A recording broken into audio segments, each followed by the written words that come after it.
इतना प्रेम का व्याख्यान सूरदास जी किए हैं। सूरदास क्या थे? जन्मांध थे। जन्मांध समझते हैं? जन्म से जो अंधे होते हैं, उतना रहते हुए भी प्रेम का अच्छा आख्यान दे गए हैं। कभी सूरदास का दोहा पढ़िए और उसका रस में डूबिए, कभी देखिए आपको कितना अच्छा लगेगा। उसके जैसा दूसरा आपको कभी नहीं मिलेगा, सूरदास जैसा। ठीक ना? कभी उसमें प्रवेश कीजिए।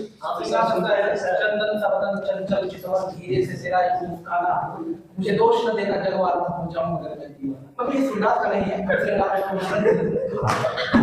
श्रृंगार रस कविता कौन रचाएगा? हम श्रृंगार रस का अच्छा है, होना चाहिए। देखिए अभी लग रहा होगा जो यूपीएससी कीजिएगा ना, तो हाँ क्लास करते हैं क्या?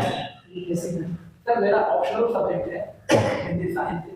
हाँ ये सब प्रिय। अच्छा बात है, बहुत अच्छा है, याद रखिए। हाँ तो ये सब भी पढ़। हाँ नहीं अच्छा है, पढ़ना चाहिए, है ना? तो ये पढ़ लिए होंगे प्रेमचंद की सभी कहानी। प्रेम मंजूषा पूरे पढ़ लिए? प्रेम मंजूषा पूरे पढ़ लिए? प्रेमचंद का कौन सा कहानी अच्छा लगा? प्रेमचंद का तो वैसे कहानी अच्छा लगा। कफन कफन में क्या समझ में आया? थोड़ा सुनिए, समझिए, कोई दिक्कत नहीं है।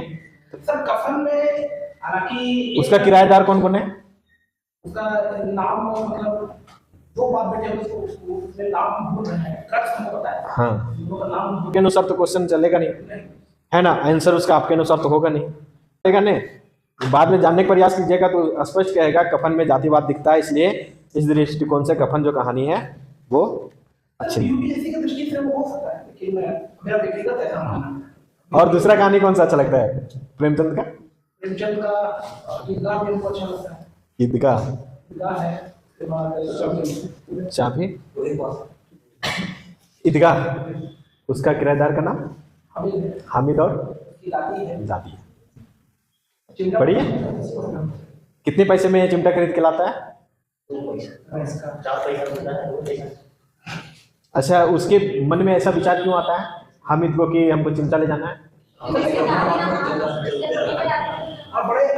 पर देखिए ये सब ना याद रखिए, बहुत काम आएगा, मजाक नहीं कर रहे, है ना? अगर आप झारखंड पीसीएस के या कोई अदर स्टेट के पीसीएस के प्रिपरेशन कर रहे हैं और हिंदी रखना चाहते हैं, तो अगर हिंदी साहित्य पढ़े हैं तो वो सभी कहानी को छंद है, अलंकार है, ठीक है, और जितने गद्यांश है और पद्यांश है, ये सभी को अगर आप स्मरण रखते हैं तो आपको बहुत कह सकते हैं प्लस पॉइंट ये आपके लिए और अच्छे मार्क्स दिलाएंगे आपको।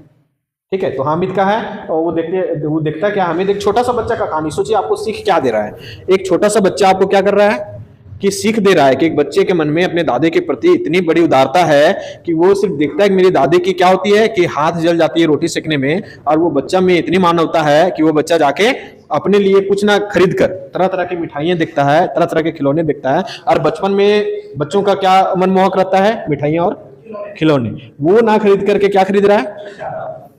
तो कहीं ना कहीं उसके अंदर जो प्रेम है, किसके अंदर? हामिद के अंदर, वो अपने दादी के प्रति उत्तर अवस्था वाला है, ठीक ना? उस पड़ाव पर है कि उसकी दादी अब ना जल सके, ठीक ना, उसके लिए वो चिमटा खरीद कर लाता है। तो ये उदारता दिखाता है ना? अपना सब कुछ त्याग कर, अपनी संतुष्टि तक त्याग कर, अपने लिए कुछ ना करके अपने दादी के लिए कुछ खरीद कर लाता है। तो समाज को एक नया संदेश मिलता है कि अभावग्रस्त जीवन में भी हामिद ने वह करके दिखाया जिसका दादी के द्वारा उम्मीद भी नहीं किया गया था, और उस समय दादी की आंखों से आंसू छलकता है और उसको फिर गले लगा लेती है। तो सोचिए कि कितनी मनमोहक कहानी है, कितनी अच्छी कहानी है। गोदान को तो 4-5 बार भी पढ़ो तो नहीं, पढ़िए कभी। हम तो कहते हैं कि आप भले कोई कंपटीशन का तैयारी कीजिए, लेकिन हम तो ऑफर देंगे कि आप लोग कभी गोदान पढ़िए। नौकरी होगा तब नहीं, तब मजा नहीं आएगा। रियल बता रहे, तब मजा नहीं आएगा। जो मजा अभी आएगा गोदान और कर्म भूमि पढ़ने में। कर्म भूमि पढ़िए, अगर गोदान नहीं पढ़ रहे हैं तो कर्म भूमि पढ़िए। दीपावली को यूनेस्को में मान्यता।